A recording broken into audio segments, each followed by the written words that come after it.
وأخشى سهام الموت تفجأ غفلة وما سار بي نحو الرسول ركاب بلغ العلا بكماله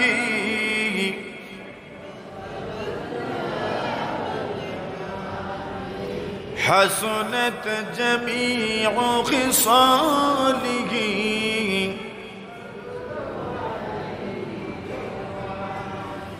وأسعد أيامي إذا قيل هذه منازل من غاد الحمى وقباب بلغ العلا بكماله كشف الدجى بجماله حسنت جميع خصاله صلوا عليه وآله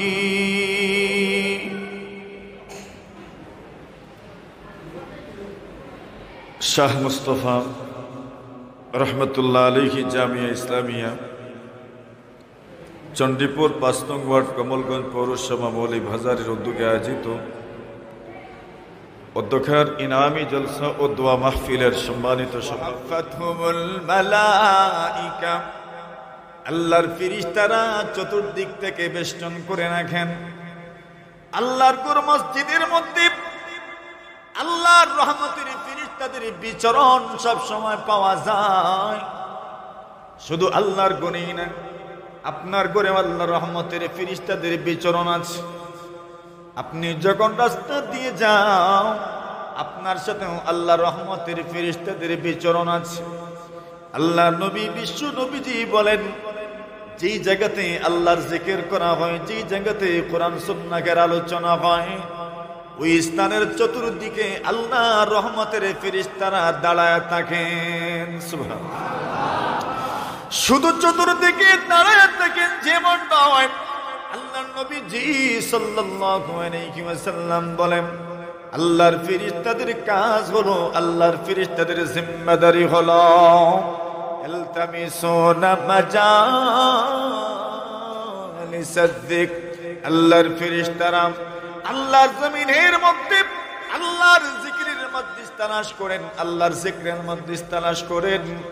যেখানে যান, চণ্ডীপুরের মসজিদে যখন আল্লাহর জিকির হয়, আল্লাহর ফেরেশতারা ওই জায়গাতে বসে পড়েন। আল্লাহর নবীজি সাল্লাল্লাহু আলাইহি ওয়াসাল্লাম বলেন, ওই ফেরেশতারা যখন আল্লাহর জিকিরের মজলিস যখন শেষ হয়, আল্লাহর ফেরেশতারা যখন আল্লাহর কাছে যান, আল্লাহ তাআলা প্রশ্ন করেন, আমার বান্দাদেরকে কোন অবস্থায় রেখে এসেছো? আল্লাহর ফেরেশতারা বলেন, আল্লাহ এদেরকে দেখেছি আপনার জিকির করে, আপনার আলোচনা করে, আপনার কোরআন এবং আপনার সুন্নাহের আলোচনা করে। আল্লাহ বলেন, এরা কি চায়, কি চায়? আল্লাহ রাসূল সাল্লাল্লাহু আলাইহি ওয়াসাল্লাম বলেন, ফেরেশতারা জবাব দেন, আল্লাহ এরা আপনারা জান্নাতের মেহমান হতে চায়। কি হতে চায়? আরে বলেন বলেন, কি হতে চায়? আল্লাহ আপনার জান্নাতের মেহমান হতে চায়। আল্লাহ প্রশ্ন করেন, ফেরেশতারা আমার বান্দারা কি আমার জান্নাত দেখেছে? ফেরেশতারা জবাব দেন, না, আল্লাহ আপনার জান্নাত দেখে নাই। দেখছেন নি কেউ? আল্লাহ জান্নাত দেখছেন নি কেউ? কেউ তো দেখেন নাই। আল্লাহর ফেরেশতারা বলেন, আল্লাহ আপনার জান্নাত দেখে নাই, এরপর আপনার জান্নাত চায়, আপনার জান্নাতে যেতে চায়। চণ্ডীপুরের মানুষ, কমলগঞ্জের মানুষ আপনার জান্নাতে যেতে চায়। আল্লাহ জিজ্ঞাসা করেন, জান্নাত কি দেখেছি না দেখে নাই? এরপরেও জান্নাতের জন্য এত আগ্রহ যদি হয়, জান্নাত যদি দেখতো তবে কি পরিমাণ আগ্রহ এদের থাকতো। আল্লাহ রাসূল বলেন আল্লাহ পাক প্রশ্ন করেন ফেরেশতারা জান্নাত দেখে নাই, এরপরও যদি জান্নাত পাওয়ার জন্য এমন ভাবে কোরআন সুন্নাহের মধ্যে বসে তবে যদি জান্নাত দেখতো তবে কি হতো? আল্লাহর ফেরেশতারা বলেন তবে তো আর কোনো কথাই নাই, সব সময় যেন জিকরের মধ্যে বসে থাকতাম। আল্লাহ রাসূল সাল্লাল্লাহু আলাইহি ওয়াসাল্লাম বলেন আল্লাহ পাক রব্বুল ইজ্জত ওয়াল জালাল ফেরেশতাদেরকে সাক্ষী রেখে বলেন যাও যাও, তোমাদেরকে সাক্ষী রেখে ঘোষণা দিলাম ওই মজলিসে যারা বসেছে আমি আল্লাহ তাদের জীবনের সবগুলো গুনাহ মাফ করে দিলাম। আরো জোরে, আরো জোরে, আরো জোরে। আল্লাহ ফেরেশতাদেরকে সাক্ষী রেখে বলছেন যাও আমি এদের সব গুনাহ মাফ করে দিলাম। এবার আসেন ওই জায়গায় বলছিলাম কেউ শর্মে গরমাইছে। আল্লাহর নবী বিশ্ব নবীজি মুহাম্মদুর রাসূলুল্লাহ সাল্লাল্লাহু আলাইহি ওয়াসাল্লাম বলেন আল্লাহ তাআলার ফেরেশতারা বলেন আল্লাহ একজন মানুষ তো আল্লাহর জিকিরের জন্য আসে নাই, কোরআন সুন্নাহের আলোচনা গ্রহ ভরে শোনার জন্য আসে নাই, শুধুমাত্র এসেছে একটু দেখার জন্য, একটু দেখে যাওয়ার জন্য। যদি না আসে তুমি মানুষ কি বলবে, জবাব দিবে কি? এই জন্য এসেছে শরম থেকে বাঁচার জন্য, শরমে আর গরমে এসেছে। আসলে আসার কোনো উদ্দেশ্য ছিল না, আসার কোনো উদ্দেশ্য ছিল না, শরমে গরমে এসেছে। আল্লাহর ফেরেশতারা বলেন আল্লাহ এদের নিয়ত যেহেতু ভালো নয় সুতরাং এদেরকে তো আপনি মাফ করবেন তা হতেই পারে না। ইন্নামাল আমালু বিন্নিয়াত, মানুষের নিয়ত যেমন মানুষের নিয়তের উপর তার কর্মের সবগুলো বিষয় তার নিয়তের উপর নির্ভরশীল। বান্দার আমল আল্লাহ কবুল করবেন কিনা নিয়ত যেমন তার আমলের গুরুত্ব তেমন। নিয়ত যদি ভালো হয় তার আমলও ভালো হবে, নিয়ত যদি ভালো না হয় আমলও ভালো হবে না। আর বান্দার নিয়ত যদি হয় আল্লাহর সন্তুষ্টি অর্জন যদি তার নিয়ত হয় তবে আল্লাহ তাকে তার উপর সন্তুষ্ট হয়ে যাবেন। আর যদি আল্লাহর সন্তুষ্টির নিয়ত না হয় তবে সওয়াব পাবে না, কোনো ধরনের ফলাফল পাবে না। ইন্নামাল আমালু বিন্নিয়াত, আল্লাহ রাসূল বলেন মানুষের আমল নির্ভরশীল তার নিয়তের উপর। আল্লাহর ফেরেশতারা বলেন আল্লাহ ওই মানুষগুলো যে মসজিদে ঢুকেছে আপনার জিকিরের জন্য ঢুকে নাই, কোরআন সুন্নাহের মাহফিল আল্লাহর জিকিরের মজলিসকে পছন্দ করে মসজিদে ঢুকে নাই, বিদায় এদেরকে তো মাফ করবেন, তাদের নিয়ত তো এইরকম ছিল না, তো মাফ করবেন কেমনে? আল্লাহ রাসূল বলেন আল্লাহ পাক জবাব দেন হুমুল কওমুলা ইয়াশকা বিহিম জালিসুহুম হাউলা ইল্লাযীনা লা ইয়াশকা বিহিম জালিসুহুম। আল্লাহ রাসূল বলেন যারা সহি নিয়তে এসেছে, নিয়ত করে এসেছে তাদেরকে তো আমি মাফ করব, এদের সাথে যারা বসবে আমি আল্লাহ তাদেরকেও বঞ্চিত করব না। আমি আল্লাহ রব্বুল আলামিন এদের ওসিলায় তাদের জীবনের গুনাহ মাফ করে দিব।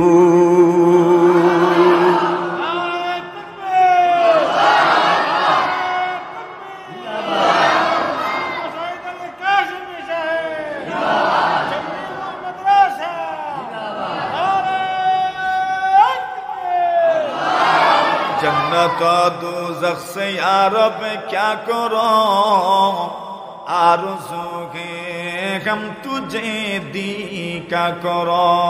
এই বাংলা পয়সা ঢুকাইবেন না বেশি, এরা শান্তি রাখবো কে?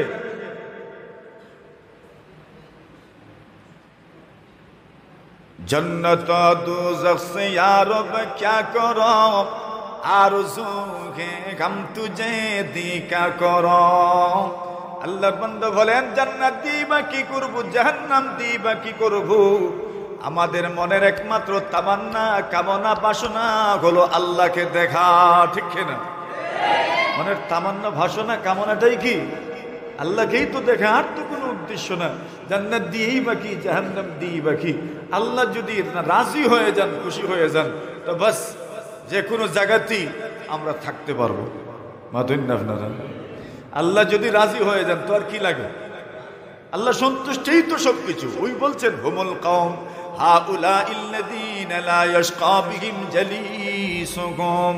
নবীজি সাল্লাল্লাহু আলাইহি ওয়াসাল্লাম বলেন, হাউলাইল্লাযীনা লা ইয়াশকা বিহিম জালিসুহুম, এরা এমন মানুষ, এদের সাথে যারা বসবে তাদেরকে তো মাফ করে দিব, তাদের সাথে যারা বসবে আমি আল্লাহ তাদেরকে মাফ। এখানে কি আলাপ করে, ওই কি আলাপ করেন আপনারা?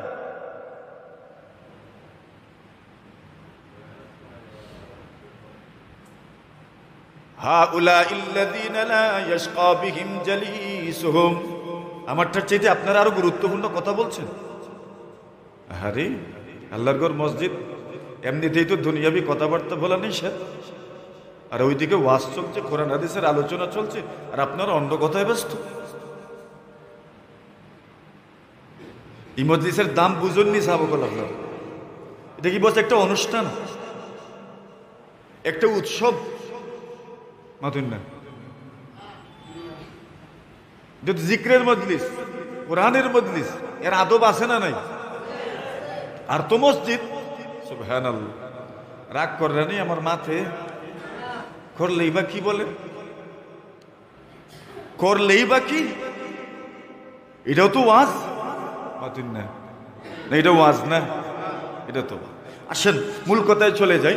আমি আপনাদের সামনে এক হাদিস পড়েছি এবং কোরআনে মাজিদের আয়াতের এক অংশ আমি তিলাওয়াত করেছি। আল্লাহ তাআলা অনেক নবী রাসূলের আলোচনার পরে আল্লাহ বলছেন, নবী রাসূলদেরকে আমি আল্লাহ তাআলা কি আদেশ করলাম, ওয়া আওহাইনা ইলাইহিম ফিলাল খায়রাত ওয়া ইকামাস সালাতি ওয়া ইতাআজ যাকাত। আল্লাহ তাআলা অনেক নবী রাসূলের আলোচনার পরে আল্লাহ বলছেন, ওয়া আওহাইনা ইলাইহিম ফিলাল খায়রাত, নবীদেরকে আমি আল্লাহ আদেশ করেছি, তাদের কাছে আমি ওহী নাজিল করেছি। কিসের ওহী? ফিলাল খায়রাত, এরা যেন নেক কাজে অংশগ্রহণ করেন। সুবহানাল্লাহ, কি জাত কাজে? এখন কয়েকটা নেক কাজের কথা আমি আপনাদেরকে শোনাই। আর আগে যে বললাম আল্লাহর জান্নাতে যাবেন, জান্নাত তো আর দরকার নাই আমাদের। আমাদের মূল জরুরত, মূল প্রয়োজন হইল আল্লাহ খুশি হওয়া। কে খুশি হওয়া? এই জন্য জীবনে যা করি কাকে খুশি করার জন্য? আল্লাহকে রাজি খুশি করার জন্য। এখন আল্লাহর জান্নাতে তো যাবেন যে, আল্লাহ রাসূল সাল্লাল্লাহু আলাইহি ওয়াসাল্লাম বলছেন, দুনিয়ার কোন মানুষ যদি পুরুষ মাল্লাহুল জান্নাহ মাইয়াদমাল্লি সিত্তান আদমাল্লাহুল জান্নাহ। অন্য হাদিসে রাসূল বলেন, ইজমাদুলি মিন আনফুসিকুম সিত্তা আদমাল্লাকুমুল জান্নাহ। নবী বলেন, তোমরা নিজেদের থেকেই প্রত্যেকে মানসিকভাবে প্রস্তুত হয়ে যাও, 6টা জিনিসের জামিনদার হয়ে যাও, মানে 6টা অভ্যাসে অভ্যস্ত হয়ে যাও। আল্লাহ রাসূল বলেন, আমি তোমাদের জন্য আল্লাহর জান্নাতের জামিনদার হয়ে যাব। নবীজির কথা। আচ্ছা, নবী যদি জামিনদার হইন, কিতা মনে করুন মিস হইব? জোরে কইন। এই দুনিয়াতে মানুষের জামিনদার বানায় কারে? গণ্যমান্য ব্যক্তিরে জামিনদার বানায়। দেখছেন না কত মানুষ দুনিয়াতে জামিন হইয়া ফকির হইছেন। আগের যুগে মানুষের জবানের বড় দাম ছিল, জবানের বড় দাম ছিল। মধ্যখানে পড়তেন আর বলতেন, আচ্ছা ঠিক আছে তুমি মানিলাও রে মা, আমি দিব নে। ইজ্জতের মানুষ নাই, এখন আছে দুনিয়াতে, এটা চলে। জিম্মাদারি, জামিন হওয়া, কাফিল হওয়া, জিম্মাদার হয়ে যাও। বলছেন কেউ যদি কারো জিম্মাদার হয়ে যায় তাহলে আল্লাহু আকবার, আল্লাহর রাসূল বলছেন, তুমি আমার জন্য 6 আমলের জিম্মাদার হয়ে যাও, আমি তোমার জন্য জান্নাতের জিম্মাদার। মানে আমি গ্যারান্টি দিলাম। এটার অর্থ কি? আমি গ্যারান্টি দিলাম, নিশ্চয়তা দিলাম, আমি তোমাকে জান্নাতে পৌঁছায় দিব। সুবহানাল্লাহ। জামিন হন, আল্লাহ জামিন হন। আল্লাহ কি হন? জোরে বলেন, আল্লাহ জামিন হন। কিয়ামতের কঠিন ময়দানে আল্লাহ মানুষের বিপক্ষে দাঁড়াবেন। নাউযুবিল্লাহ বলেন। ওই হতভাগা কে যার বিরুদ্ধে আল্লাহ দাঁড়াবেন? কে ওই হতভাগা যার বিরুদ্ধে স্বয়ং রব দাঁড়িয়ে যাবেন? ইয়াকুলুল্লাহু সালাসাতুন আনা খাসামুকুম ইয়াউমাল কিয়ামাহ। আল্লাহ রাসূল বলেন, 3 ধরনের মানুষ কিয়ামতের কঠিন ময়দানে আমি আল্লাহ তাদের বিরুদ্ধে দাঁড়িয়ে যাব, তাদের বিরুদ্ধে আমি আদালতে দাঁড়িয়ে যাব। স্বয়ং জজ যদি আদালতে দাঁড়ায় যান, আল্লাহ তো বিচারক। বিচারক বলেন 3 ধরনের মানুষের বিরুদ্ধে আমি বিচার করব। সুবহানাল্লাহ। সালাসাতুন আনা কাসামুকুম ইয়াউমাল কিয়ামাহ, 3 ধরনের মানুষের বিরুদ্ধে আমি দাঁড়িয়ে যাব। এর মধ্যে একদল মানুষ এমন যে মানুষগুলো দুনিয়াতে কোন মানুষকে কাজে আনে, পুরা সার্ভিস নেই। শ্রমিককে দিয়ে কাজ করা, মজদুরকে দিয়ে কাজ করায়, কিন্তু যাওয়ার সময় তার পারিশ্রমিক আদায় করে না। আল্লাহ বলেন উম্মত, আল্লাহ বলেন বান্দা বান্দি শোনো, যারা শ্রমিকের অধিকার আদায় করে না, শ্রমিকের পারিশ্রমিক দেয় না, কিয়ামতের কঠিন ময়দানে আমি আল্লাহ এমন জালিমের বিরুদ্ধে দাঁড়াবো। বুঝছেন নি? কাজ করাইলো, টাকা দিল না। হ্যাঁ, এই দুনিয়াতে কত বড় লোক এমন আছে, কাজ করায় টাকা দেয় না। রাসূল বলছেন, আল্লাহ নিজে বলছেন, ইয়াকুলুল্লাহ সালাসাতুন আনা কাসামুহুম ইয়াউমাল কিয়ামাহ, 3 ধরনের মানুষের বিরুদ্ধে স্বয়ং আমি আল্লাহ দাঁড়াবো। দেখি বাসে কেন না। এর মধ্যে একদম যারা মজদুরকে দিয়ে কাজ করাইলো কিন্তু পারিশ্রমিক দিল না। রাসূল বলছেন, তোমার বিরুদ্ধে কে দাঁড়াবে? বলেন কে দাঁড়াবে? এর মানে কি? যদি পারিশ্রমিক পাও না তো টেনশন কইরো না, এই দুনিয়াতে না পেলেও আখিরাতে তোমার জন্য বরাদ্দ থাকবে, তোমারটা মিস হবে না ইনশাআল্লাহ। তুমি কষ্ট করেছো, মিস হবে না, খোয়াবে না। এই দুনিয়াতে যদিও নগদ পাও নাই, কিন্তু আখিরাতের জন্য বরাদ্দ আছে।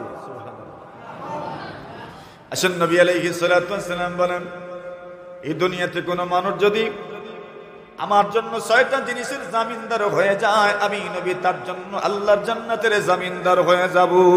সুবহানাল্লাহ। এক ঘটনা শুনাইতাম নি আপনারা, কইতাম নি এক ঘটনা। আল্লাহর এক বান্দায় জিম্মাদার বানাইছে আল্লাহরে। আরে এখন মনে করেন টাকা পাইতো, যে কইছে তুমি যদি টাকা না দাও তো কে দিব? কইছে আল্লাহ দিবা না। কে দিবা? আপনি মানবা? নতুন না। মনে করেন কেউ আপনার কাছ থেকে ঋণ নিল, আপনি জিজ্ঞাসা করলেন ঋণ যদি তুমি না দাও তবে ঋণকে পরিশোধ করবে। সে কইল আল্লাহ করবানে, মানবানি? আপনি নতুন না মানবানি? কইবা আল্লাহ রে টানিয়ে আনিস না, নতুন না। এই দুনিয়ার কাউরে ধর, কোন চেয়ারম্যান, কোন সভাপতি জিম্মাদার হইবে এটা কম। আল্লাহর বান্দা ঋণ আনার জন্য গেছে, প্রায় 4 কোটির মতো ঋণ। সুবহানাল্লাহ। কত কোটি? ব্যাংক থেকে যদি লোন আনতে চাও, তুমি জায়গা জমিনের দলিল দিতে দিতে শেষ অবস্থা শেষ হয়ে যায়, এরপরেও ঋণ মিলে না, লোন মিলে না। কেন? আপনি লোন পরিশোধ করবেন কিনা তার জন্য ডকুমেন্ট থাকা জরুরি। আল্লাহর বান্দা গেছে ঋণ আনার জন্য 1000 দিনার। আল্লাহর বান্দা ঋণ আনবে। আল্লাহর বান্দা প্রস্তাব দিল, আমি আপনার কাছ থেকে ঋণ নিতে চাই 1000 দিনার, আপনার কাছ থেকে ঋণ নিতে চাই। আল্লাহর বান্দা বলেন, আমি তোমাকে 1000 ঋণ দিয়ে দিব, তবে বলো তোমার জিম্মাদার কে হবে? ঋণ যদি না দাও তবে জিম্মাদার কে হবে? আল্লাহর বান্দা বলে, ঋণ যদি না দেই তবে আমার পক্ষ থেকে ঋণ আদায় করবেন আমার আল্লাহ। জোরে বলেন, আরো জোরে কোন? এরা সুবহানাল্লাহ জুড়ে কয় না, কিন্তু লাগে কইতাম না আমি। এরা তো আগে কইছে বলে মানতাম না আমি, এখন চিন্তা করছে মানতাম না, তো সুবহানাল্লাহ কইয়া কি তুই তো ঠিক না বে ঠিক? তো এটা হলো দুনিয়াবি লেনদেন। দুনিয়াবি লেনদেনের ক্ষেত্রে আল্লাহ সাক্ষী বা আল্লাহ জিম্মাদার, ওইটা মানা যায় না। এটা ঠিক আছে, দুনিয়াবি লেনদেনের ক্ষেত্রে আল্লাহকে সাক্ষী মানা, আল্লাহকে জিম্মাদার মানা, ওইটা দুনিয়াবি লেনদেনের ক্ষেত্রে এটা গ্রহণযোগ্য না, শরীয়তের দৃষ্টিতে গ্রহণযোগ্য না। এটা আল্লাহর বান্দা প্রশ্ন করেন, আমি যে তোমাকে ঋণ দিচ্ছি সাক্ষী কে হবেন? আল্লাহর বান্দা বলে, আমার সাক্ষী আল্লাহ। সুবহানাল্লাহ। আচ্ছা, আল্লাহ তো সব কিছুই তো দেখেন, আল্লাহ তো সব কিছুরই তো সাক্ষী আল্লাহ। আল্লাহকে আপনি আবার লেনদেনের ক্ষেত্রে সাক্ষী মানবেন, এটা কেমনে হয়? এটা শরীয়তের দৃষ্টিতে গ্রহণযোগ্য না, দুনিয়াবি আদালতে এটা গ্রহণযোগ্য। কিন্তু আল্লাহর বান্দা কত ভালো মানুষ দেখেন। আল্লাহর বান্দা কয়, ঠিক আছে আল্লাহ জিম্মাদার নেই বলে, জি ঠিক আছে মানলাম আল্লাহ জিম্মাদার। সুবহানাল্লাহ। মানে কত সরল দেখেন, আল্লাহকে জিম্মাদার মানছে। কতদিনের জন্য ঋণ নিয়েছেন? আল্লাহর বান্দা বলেন 1 বছর পরে আমি ঋণ আদায় করব, ঋণ পরিশোধ করব। কোন জায়গায় নিয়ে আসবেন? আমি নদী পার হয়ে যেই পারে এসেছি আপনার বাড়িতে আমি ঋণ পরিশোধ করার জন্য আসব। আল্লাহর বান্দা নির্ধারিত টাইমে ঋণ পরিশোধ করার জন্য নদীর পারে আসলেন। নদী পার হওয়ার জন্য নৌকা তালাশ করেন, কোন ধরনের নৌযান নাই, কোন ধরনের পানি জাহাজ নাই, নদী পার হবেন। সকাল থেকে সন্ধ্যা পর্যন্ত অপেক্ষা করেন, কিন্তু কোন নৌযান পান না, কোন নৌকা পান না, জাহাজ পান না নদী পার হওয়ার জন্য। আল্লাহর বান্দা পুরোটা শরীর ঘেমে যাচ্ছে, সকাল থেকে সন্ধ্যা পর্যন্ত এখানে দাঁড়িয়ে আছেন। আজকের দিন ঋণ পরিশোধ করব বলে ওয়াদা করেছেন, আল্লাহকে সাক্ষী মেনেছি, আল্লাহকে জিম্মাদার মেনেছি। এইবার যদি আজকে আমি ঋণ পরিশোধ না করি তবে আমি আমার আল্লাহর ইজ্জত নষ্ট করলাম। দেখছেন তার চিন্তা, কত ভালো মানুষ, এও ভালো মানুষ। আল্লাহর বান্দা বলে আমি যদি ঋণ পরিশোধ করতে না পারি তবে আমি আমার আল্লাহকে কি জবাব দিব? আমার আল্লাহকে আমার মামলায় টেনে নিয়ে এসেছি, আমার আল্লাহকে আমার লেনদেনে টেনে নিয়ে এসেছি। আজকে যদি ঋণ পরিশোধ করতে না পারি, আল্লাহকে সাক্ষী মেনেছি, আল্লাহকে জিম্মাদার মেনেছি, তবে আমি ঋণ পরিশোধ যদি না করি তবে আমি আমার আল্লাহর ইজ্জত নষ্ট করলাম।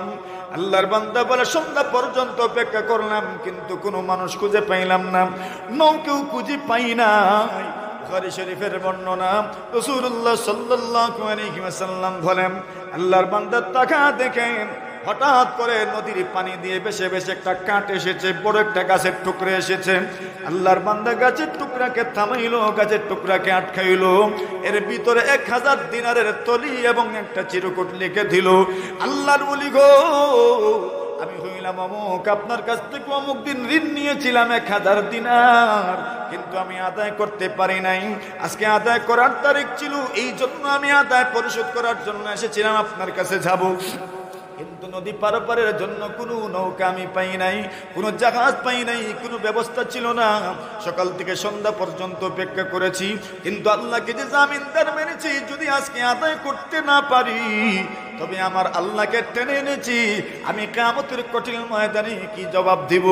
এই জন্য আমি ওই গাছের টুকরার ভিতরে 1000 দিনারের তলে 4 কোটির মতো। চিন্তা করেন, আপনি কি এমন ভাবে ফেলে দিবেন? কখনোই না, কখনোই না, কখনোই না। কিন্তু আল্লাহর বান্দার কাছে তার রবির ইজ্জত, তার আল্লাহর ইজ্জত, তার খোদার ইজ্জত, তার আল্লাহর ইজ্জত এবং সম্মান এত বেশি, এত বেশি, ইয়াকিন বিশ্বাস এত বেশি। 1000 দিনার গাছের টুকরার ভিতরে ঢুকা দিল আর চিরকুট লিখে দিল, যদি আপনার কাছে পৌঁছে যায় তবে মনে করিয়েন জিম্মাদার আল্লাহ, জামিনদার আল্লাহ তোমার কাছে আমার ঋণ পৌঁছায় দিয়েছেন। এর মানে বিশ্বাস হতো ছিল, বিশ্বাস হতো ছিল। বলে যদি পৌঁছে যায় তো মনে করিয়েন আমি না, কে পৌঁছাইছেন? জামিন কারে মানছে? আল্লাহ, আল্লাহই তো জামিনদার। যদি পৌঁছে যায় তো আমি না, কে পৌঁছাইছেন? জামিনদারে পৌঁছাইছেন। জামিনদার কারে মানছে? আল্লাহরে মানছে। আল্লাহর বান্দাও ওই নদীর পারে এসেছে ঋণ উসুল করার জন্য, সকাল থেকে সন্ধ্যা পর্যন্ত অপেক্ষা করতে করতে নাই। আল্লাহর বান্দা মনে মনে ভাবে, যাবার সময় কি সুন্দর করে বলল, কাফা বিল্লাহি শাহিদা, আল্লাহ সাক্ষী, কাফা বিল্লাহি কাফিলা, আল্লাহ জামিনদার। আর এমন ভাবে যে দুঃখা দিবে জীবনে তো কল্পনা করি নাই, আল্লাহর নাম লইয়া দুঃখা দিছে। এই দুনিয়াত কত মানুষ আছে কসম করতে করতে আল্লাহরে রাখে না, এই সব দিক থেকে কসম করে। এমন কসমকারী মানুষ এই দুনিয়াতে আছে, মানে আল্লাহর নামের ইজ্জত, আল্লাহর নামের হুরমত, আল্লাহর নামের সম্মান, আল্লাহর নামের ইজ্জত রাখে না কসম করতে করতে। নবী আকরাম সাল্লাল্লাহু আলাইহি ওয়াসাল্লাম বলেন, আল্লাহর বান্দা সকাল থেকে সন্ধ্যা পর্যন্ত অপেক্ষা করেন, দেখি ঋণ গ্রহিত আসে কিনা, কিন্তু তো আসে না। আল্লাহর বান্দা তাকা দেখে নদীর পানি দিয়ে একটা গাছের টুকরা লাকড়ি বেশি বেশি আসছে। আল্লাহর বান্দা মনে মনে ভাবেন, বাড়িতে খালি হাতে যাওয়ার চাইতে ওই লাকড়ির টুকরা বাড়িতে নিয়ে যাও ভালো, কমপক্ষে পাক করে তো খোরাক হবে। আল্লাহর বান্দা বাড়িতে নিয়ে গেলেন, বাড়িতে নিয়ে যাওয়ার পর স্ত্রীকে বললেন, কুড়াল নিয়ে আসো, একটু লাকড়ি কুড়িয়ে দেখি না কি কি পরিমাণ লাকড়ি আমি নিয়ে আসলাম। আল্লাহর বান্দা যখন কুড়াল দিয়ে গাছের টুকরাকে ফাড়লেন, এমনিতেই গাছের টুকরার ভিতর থেকে 1000 দিনারের থলি এবং একটা চিরকুট বের হয়ে আসে। আল্লাহর বান্দা পড়ে দেখেন, যে ঋণ উসুল করার জন্য গিয়েছিলাম ওই ঋণ তো আমার পর্যন্ত মহান আল্লাহ পৌঁছায় দিয়েছেন।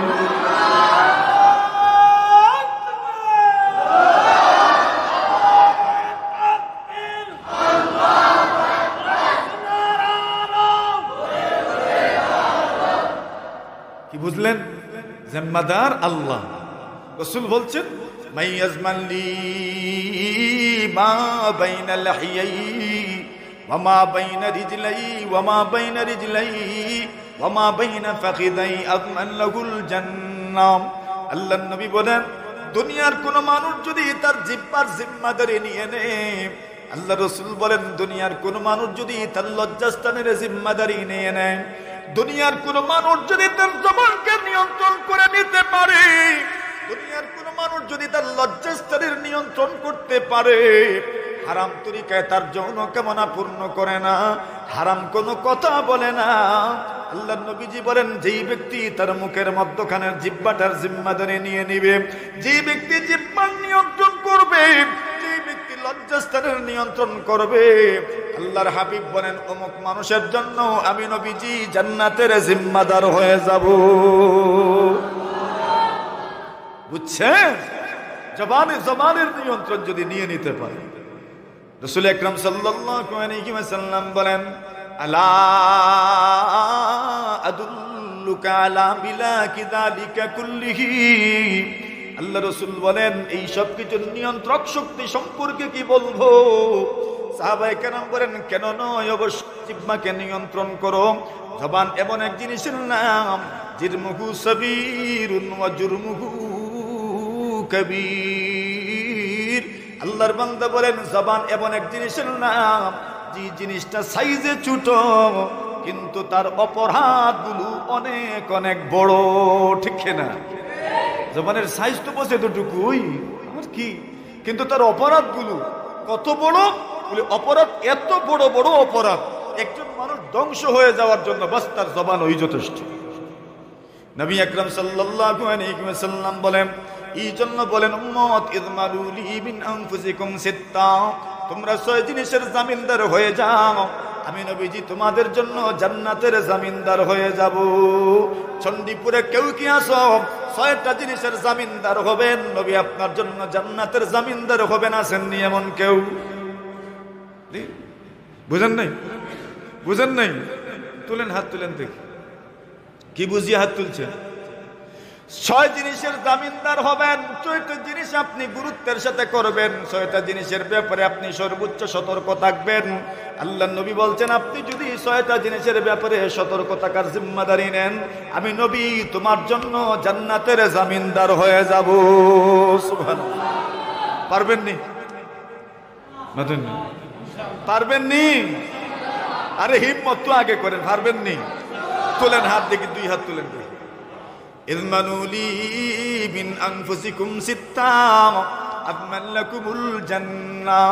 আল্লাহ নবী আমাকে বলেন নাই, আল্লাহ রাসূল মোল্লা মৌলবীদেরকে বলেন নাই, আল্লামাদেরকে বলেন নাই, রাসূল শায়েখদেরকে বলেন নাই, ওলিদেরকে বলেন নাই, আল্লাহ নবী দোকানদারদেরকে বলেন নাই, ব্যবসায়ীদেরকে বলেন নাই, চাকরিজীবীদেরকে বলেন নাই, আল্লাহ রাসূল সাল্লাল্লাহু আলাইহি ওয়াসাল্লাম ছাত্রদেরকে বলেন নাই, আল্লাহ রাসূল মুরব্বিদেরকে বলেন নাই, যুবকদেরকে বলেন নাই, সব সর্বসাধারণকে সম্বোধন করে বলছেন, ইযমানু লি মিন আনফুসিকুম সিত্তাত আযমান লাকুমুল জান্নাহ। নিজেরা প্রত্যেকেই জিম্মাদার হয়ে যাও, 6টা জিনিসের ব্যাপারে সতর্ক হয়ে যাও, আমি নবী সবার জন্য জান্নাতের জামিনদার হয়ে যাব, সবার জন্য। এখন আসেন, 6টা তো শোনার দরকার আগে, মা তুই না আপনারা 6টা শুনিলেই তা। এখন 6টা আগে আগে আমরা বলি, এরপরে কোন জায়গায় গ্যাপ আছে, সমস্যা আছে, এটা তো ফুটে উঠবে।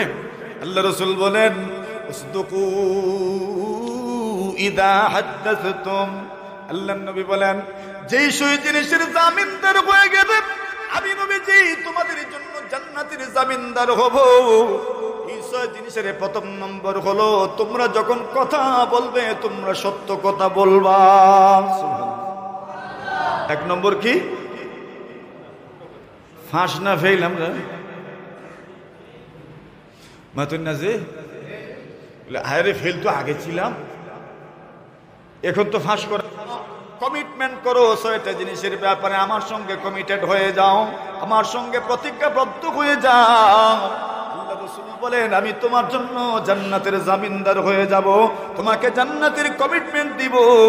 আল্লাহ নবী বলেন যখন কথা বলবে তখন তুমি সত্য কথা বলবা। বলুন না এই আমলটা এমন আমল নয়, ব্যক্তিগত আমল নয়, ব্যক্তিগত আমল নয়।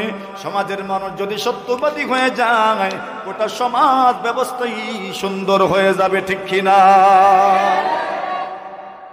আদর্শ সমাজ গঠনে আপনি কারে আদর্শ মানবেন?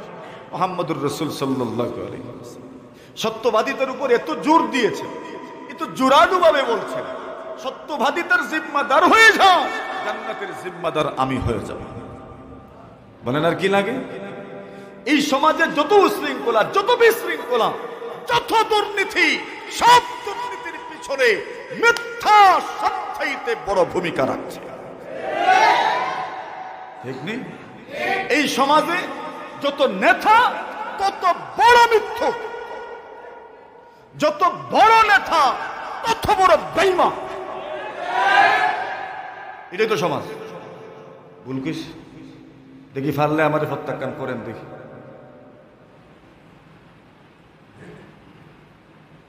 পারবেন?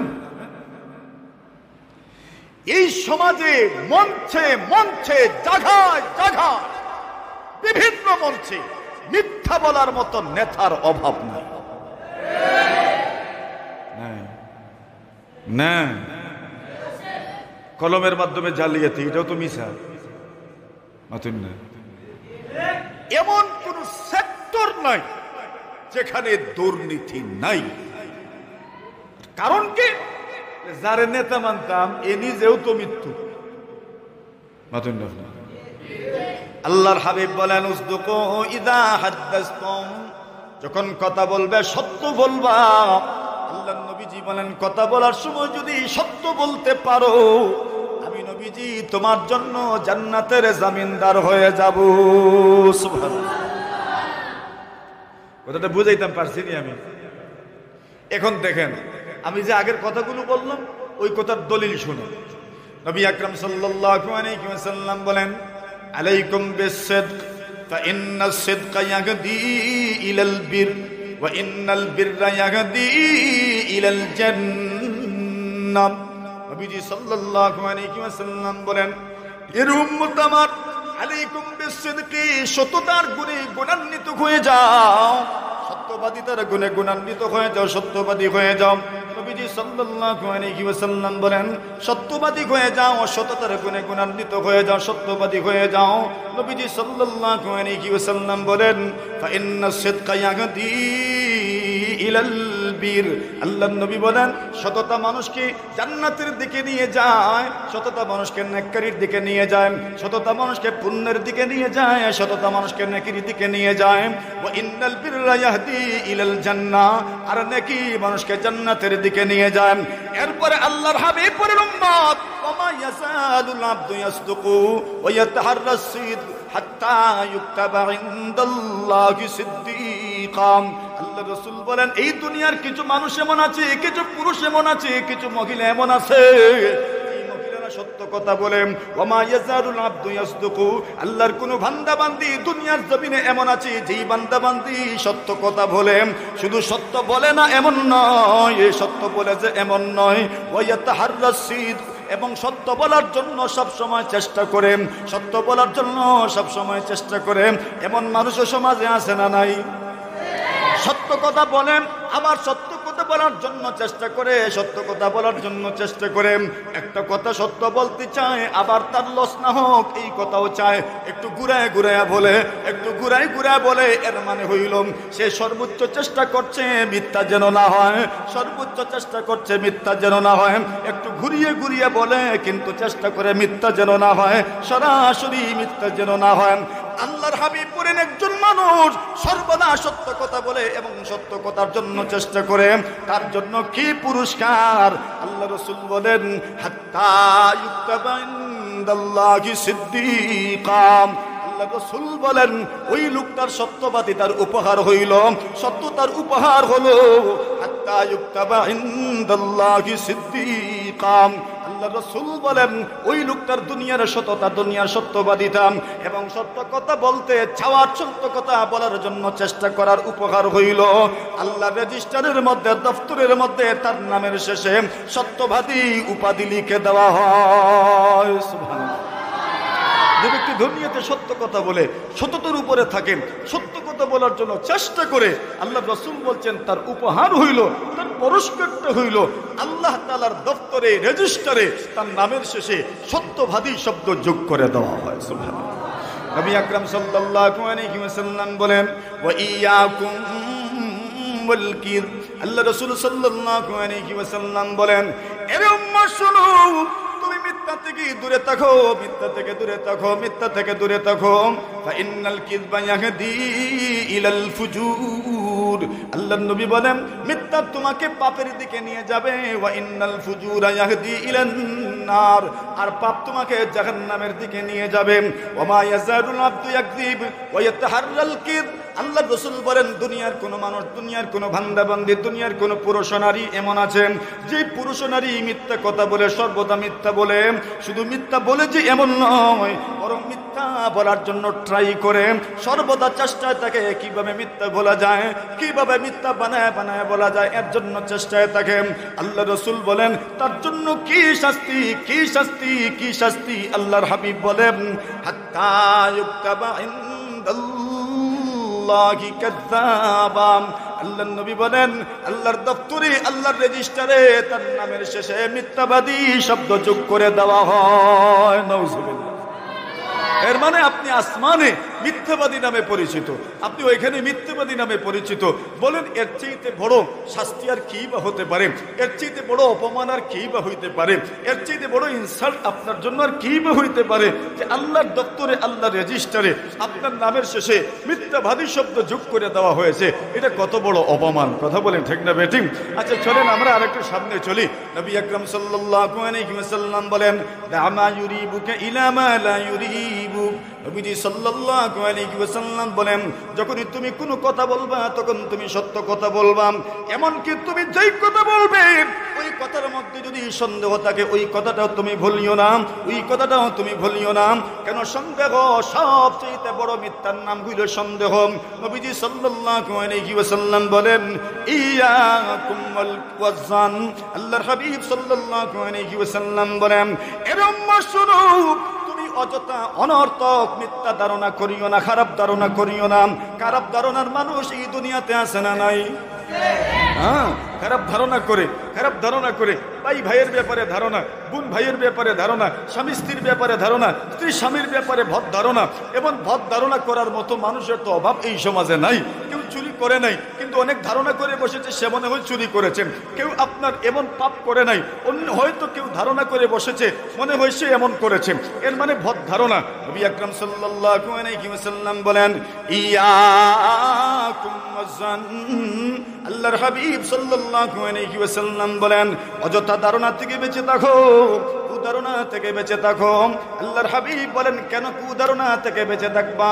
ফাইন্নাজ-যান্না আকযাবুল হাদিস। আল্লাহ রাসূল বলেন যত কথা আছে সবচেয়ে মিথ্যা কথা হইল, সবচেয়ে বড় মিথ্যা কথা হইল খারাপ ধারণা করা, সবচেয়ে বড় মিথ্যা কথা হইল কুধারণা করা, সবচেয়ে খারাপ মিথ্যা কথা হইল কুধারণা করা। এই সমাজে আপনি মিথ্যা বললেন এর মানে হলো সরাসরি মিথ্যা বলে ফেলেছেন, আরেকটা হইল খারাপ ধারণা পোষণ করেছেন, ওইটা কুধারণাও আবার মিথ্যাও। আল্লাহ রাসূল সাল্লাল্লাহু আলাইহি ওয়াসাল্লাম বলেন ইয়াকুম ওয়াজান ফাইন্নাজ-যান্না আকযাবুল হাদিস। এই জন্য যদি সন্দিহান থাকেন তবে এমন বিষয়ে কথা না বলাই চাই। আল্লাহ পরওয়ারদিগার আলম বলেন ওয়ালা তাকফু মা লাইসা লাকা বিহি ইলম ইন্নাস সামা ওয়াল বাসারা ওয়াল ফুয়াদ কুল্লু উলাইকা কানা আনহু মাসউলা। আল্লাহ বলছেন যা জানো না, যা বুঝো না ওই ব্যাপারে কথা বলতে যেও না। কেন জানো নি? যা দুনিয়াতে শুনবাম, তোমার শ্রবণ শক্তি, তোমার দৃষ্টি শক্তি, তোমার অন্তর, সব কুশগুলো কি আপনার দুনিয়ার বিভিন্ন ব্যাপারে প্রশ্ন করা হবে, প্রশ্ন করা হবে, আপনি উত্তর না দিয়ে বাঁচবেন না। এই জন্য রাসূলুল্লাহ সাল্লাল্লাহু আলাইহি ওয়াসাল্লাম বলেন দামা ইউরিবুকা ইয়ারুদ্দুকা ইলা মা লা ইউরিবুক, যে ব্যাপারে সন্দেহ আছে ওই ব্যাপারটা ছেড়ে দেন, যে ব্যাপারে সন্দেহ নাই ওইটা ধরেন।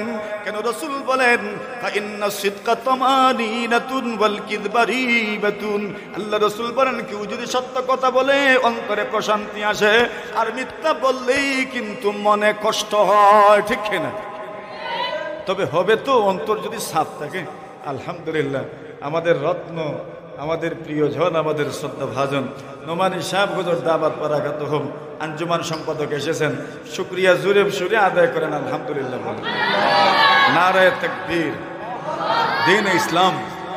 কথা আমি আর দীর্ঘায়িত করব না, করছিও না, মাত্র কয়েক মিনিটে শেষ করছি।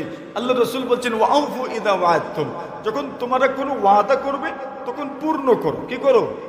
পূর্ণ করো। ওয়াদা করলে কি করো বলেন? ওয়াদা করলে পূর্ণ করো। ওয়াউফু ইযা ওয়া'আদতুম।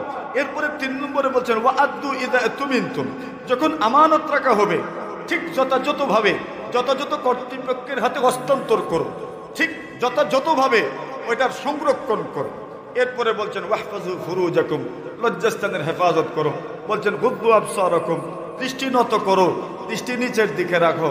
এরপরে বলছেন ওয়াকুফু আইদিয়াকুম, জুলুম করিও না, জালিম হইও না। সুবহানাল্লাহ। প্রথমটা বললাম, বাকি 5টার শিরোনাম বললাম। আল্লাহ বাঁচাইলে আরেক বছর আলোচনা হবে ইনশাআল্লাহ। আজকের মতো এখানেই শেষ। ওয়া আখিরু দাওয়ানা আলহামদুলিল্লাহি রাব্বিল আলামিন।